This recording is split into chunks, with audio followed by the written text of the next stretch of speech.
तो दोस्तों आज हम फिर से आपके लिए लेकर आए हैं देश दुनिया की तमाम ताज़ा बड़ी खबरें। सबसे पहली बड़ी खबर में आपको बताएंगे दोस्तों कि अल्लाह अकबर का नारा लाकर इजराइल की राजधानी तेल अवीव पर हमास ने किया भीषण हमला। हमास के इस भीषण हमले में इजराइल के 60 सैनिकों की हुई मौत। यहूदियों का रो रो कर बुरा हाल, नेतन्याहू सेना बचाने में हुए नाकाम। गाजा पट्टी में इजराइल के हमले से तबाह हुए फिलिस्तीनियों के घरों को बनवाकर देगा कतर। कतर ने पूरी दुनिया में सबसे ज्यादा गाजा पट्टी के लोगों की मदद का किया ऐलान। गाजा पट्टी में हमास के लड़ाकों से डरे इजराइल ने 7 अक्टूबर से अब तक गाजा पर बरसाए 1 लाख बम और रॉकेट। इजराइल के लोगों ने मनाई खुशियां। इजराइल हमास की जंग में इजराइल का साथ देने वाले अमेरिका पर यमन के अन-नसरुल्लाह ने किया हमला। अमेरिकी जहाज पर दाग दिए ड्रोन और मिसाइल। अमेरिका का एक और जहाज हुआ तबाह।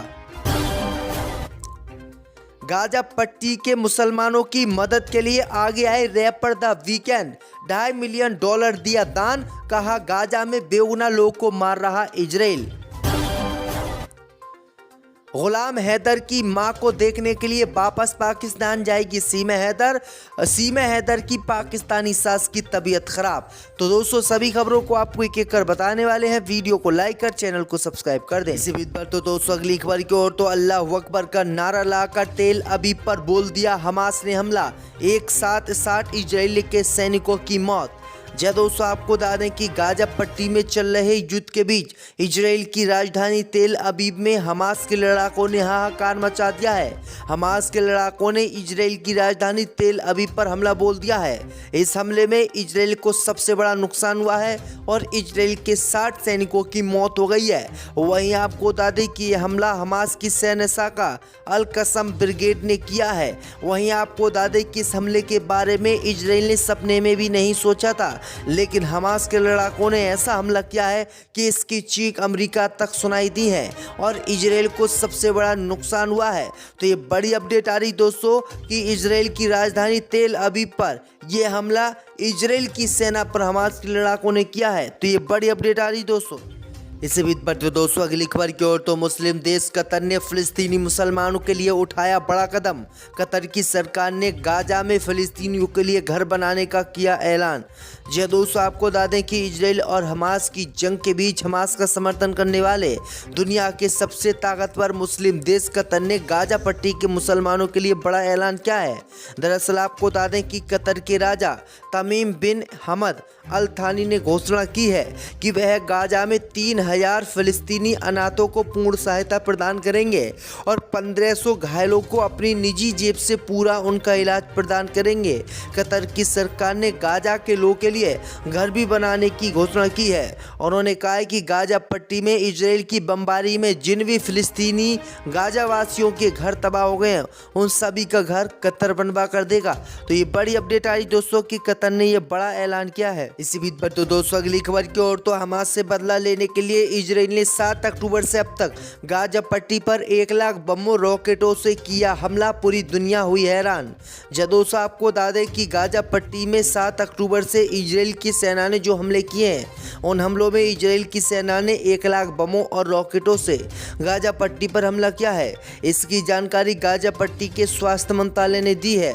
वहीं आपको बता दें कि इजराइल के हमलों के कारण फिलिस्तीनी लोगों की मौतों का आंकड़ा शनिवार दोपहर तक 15,207 हो गया। वहीं लापता लोगों की संख्या 7,500 से अधिक हो गई है, जो या तो मलबे में फंसे हुए हैं या अज्ञात हैं, जबकि घायलों की संख्या 40,650 पहुंच गई है। वहीं आपको बता दें कि इजराइल की सरकार ने अब गाजा पट्टी के लिए जो राहत सामग्री दुनिया भर के देशों से आ रही थी उसको भी रोक दिया है। तो किस तरह से खुलेआम अत्याचार फिलिस्तीनी और गाजा पट्टी के मुसलमानों पर इजराइल कर रहा है। इसी बीच पर तो दोस्तों अगली खबर की ओर तो गुलाम हैदर की मां गिनने यह आखिरी दिन।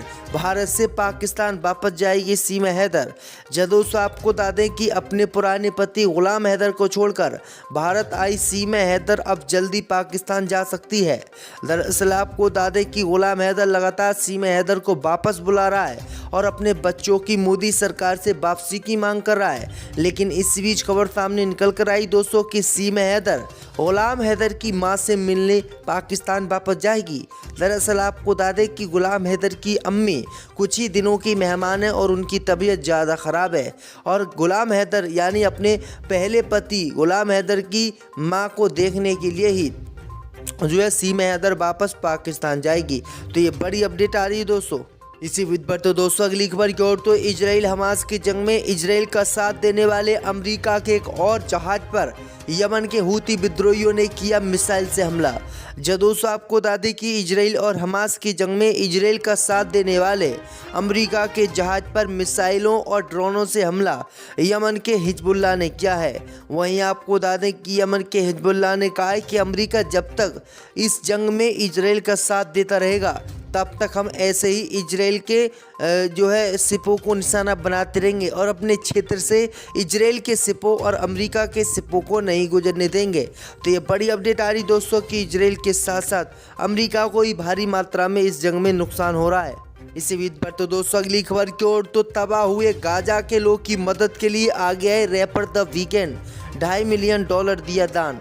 जब दोस्तों आपको बता दें कि इजराइल और हमास की जंग में तबाह गाजा में हर दिन के 7 लोग का जीना मुश्किल हो रहा है। इसी बीच इस तबाही के मंजर को देखकर रैपर एबेल मदद के लिए आगे आए हैं। रैपर ने गाजा में विश्व खाद्य कार्यक्रम की मानवीय प्रतिक्रिया में सहायता के लिए अपने एक्सपो फंड से $2.5 मिलियन की मदद का ऐलान किया है। उन्होंने कहा है कि गाजा पट्टी में फिलिस्तीनी मुसलमानों की इजराइल खुलेआम हत्या कर रहा है, बम बरसा रहा है और वहाँ के लोग तबाह हो गए हैं। इसलिए मैं गाजा पट्टी के फिलिस्तीनी मुसलमानों की मदद के लिए $2.5 मिलियन दान देता हूँ। तो ये बड़ी अपडेट आ रही दोस्तों कि बड़े बड़े लोग अब फिलिस्तीन के समर्थन में उतर आए हैं। तो इसी बीच पर तो दोस्तों अगली खबर की ओर तो गाजा पट्टी में इजराइल का समर्थन करने पर जर्मनी के राष्ट्रपति को कतर हवाई अड्डे पर 30 मिनट होना पड़ा जलील। जब दोस्तों आपको बता दें कि इजराइल और हमास की जंग में जर्मनी ने जो है इजराइल का साथ देते हुए हमास को आतंकवादी संगठन घोषित किया था और उसकी लगातार हथियारों से मदद की थी और यही मदद जो है जर्मनी को करना भारी पड़ गया। दरअसल आपको बता दें कि जर्मनी के राष्ट्रपति फ्रैंक वाल्टर कतर पहुंचे और कतर हवाई अड्डे पर 30 मिनट तक कतर के लोगों ने उनको जलील किया।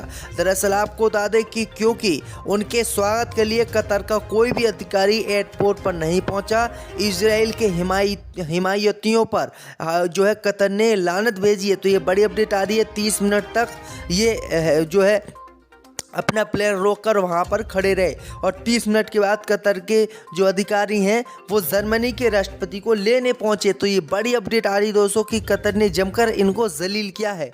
इसी बीच पर तो दोस्तों अगली खबर की ओर तो वेस्ट बैंक को बर्बाद करने में जुटा इजराइल हमास ने दिया बड़ा झटका, खदेड़ दिए इजराइल के सैनिक। जब दोस्तों आपको बता दें कि वेस्ट बैंक को बर्बाद करके इस पर कब्जा करने की रणनीति को हमास के लड़ाकों ने इजराइल की फेल कर दिया। खबर सामने निकल कर आई दोस्तों कि वेस्ट बैंक को बर्बाद करने में इजराइल जुटा हुआ है, लेकिन हमास ने झटका देकर इजराइल के निज सैनिकों को खदेड़ दिया है। दरअसल आपको बता दें कि जैसे ही वेस्ट बैंक में इजराइल के सैनिकों ने गोलाबारी कल की, उसके बाद हमास के लड़ाकों ने भी वेस्ट बैंक में गोलाबारी कर दी। इस गोलाबारी में इजराइल के कई लोग घायल हुए और वेस्ट बैंक को छोड़कर इजराइल में भाग गए। तो ये बड़ी अपडेट आ रही दोस्तों तक बना रहे हैं और इसी डर से अब इजराइल के बड़े बड़े जो उद्योगपति थे उन्होंने इजराइल से किनारा कर लिया है और ये लोग अब दूसरे देशों में जाकर रहेंगे, क्योंकि इजराइल में रहने के कारण इनके जहाज़ों को हूती विद्रोही जब्त कर रहे हैं और इनका व्यापार ठप हो रहा है। तो ये बड़ी अपडेट आ रही दोस्तों कि अब इजराइल को बड़ा झटका हूती विद्रोहियों ने दिया है। जो ये बड़े बड़े उद्योगपति खरबों रुपये टैक्स इजराइल में भरते थे, अब ये इजराइल में वो टैक्स नहीं भरेंगे। तो ये बड़ी अपडेट आ रही दोस्तों। इसी बीच पर तो दोस्तों अगली खबर की ओर तो जंग शुरू होते ही ईरान ने किया इजराइल पर बड़ा धमाका, अमेरिका के सैनिक बने बंधक। जय दोस्तों आपको बता दें कि इजराइल और हमास की जंग शुरू होते ही ईरान ने इजराइल पर बड़ा धमाका किया है। खबर सामने निकल कर आई दोस्तों कि ईरान को धमकाने के लिए अमेरिका का एक जहाज ईरान के जल क्षेत्र में पहुंच गया और यहां पर ईरान को धमकाने की अमेरिका ने कोशिश की, लेकिन आपको बता दें कि अमेरिका की इसी करतूत खुद को ईरान ने उजागर करते हुए इस तरह की से भगाया कि अमेरिका दुम दबा कर भागा। दरअसल आपको बता दें कि जैसे ही अमेरिका का एक जहाज ईरान के जल क्षेत्र में घुसा तो ईरान ने पीछे हटने की बजाय इस पर हमला करने का मन बना लिया और इस पर अपने ड्रोन छोड़ दिए। जैसे ही ईरान ने अपने ड्रोन